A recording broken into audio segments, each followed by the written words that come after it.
Our devotional for today is It Only Takes a Little. It's drawn from 2 Kings chapter 15, verses 34 and 35. It says this, "And he, Jotham, did what was right in the eyes of the Lord, according to all his father Uzziah had done. Nevertheless, the high places were not removed. The people still sacrificed and made offerings on the high places. He built the upper gate of the house of the Lord." And so the point to this is it only takes a little compromise. I mean, sometimes compromise should be good. For example, if you decide you're going to take your wife out for dinner and she wants Mexican food and you want Italian food, a compromise would be in order. Hopefully with you saying these words, can you pass the salsa, honey? Hopefully you would compromise with your wife over where you're going to eat. Compromise is good at some point, but this is the problem that we see in the Old Testament a lot. We see a lot of this. They did what was right in the Lord, but yet they compromised. All throughout the cycle in 1st and 2nd Kings is, but yet they compromised. And that's the problem that's demonstrated time and time again in the book of Kings.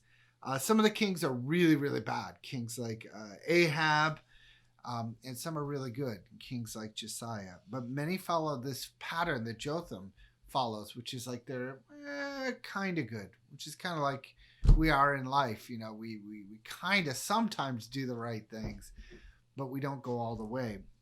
He does the right things, Jotham does. He follows the right path, but on the surface it looks good, but God judges him as not being fully in. So how can we learn from Jotham's terrible compromise? Here's a couple of things that I think that can help you out. First of all, you got to spend a lot of time to know God. And the way you do that is you spend a lot of time in the Word. Through time in the Word and prayer, you get to understand what God would want you to do so that you know what you can compromise upon and what you can't. The only way that you, if you're a bank teller, can spot the difference between a counterfeit bill and a real bill is by knowing the both. And I feel like sometimes we don't know God well enough to even spot when things are wrong. Second thing that you can do to not compromise in the wrong way is don't live in isolation. Don't make decisions all by your own. I see this a lot in counseling where people say, well, I talked to a couple of people and then I went off and did what I was going to do in the first place. And that usually ends in disaster. So talk with people that you're close with. Talk with people who know the Word of God. Don't live in isolation. Be in a local church with people growing together. Also remember this when you compromise. There are other people are watching.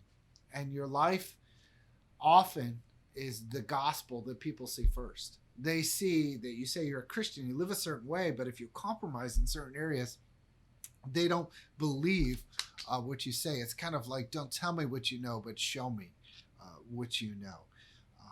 And so we see that over and over in this Old Testament passage. Compromise is good in some areas of life, but not when it comes to our worship of God.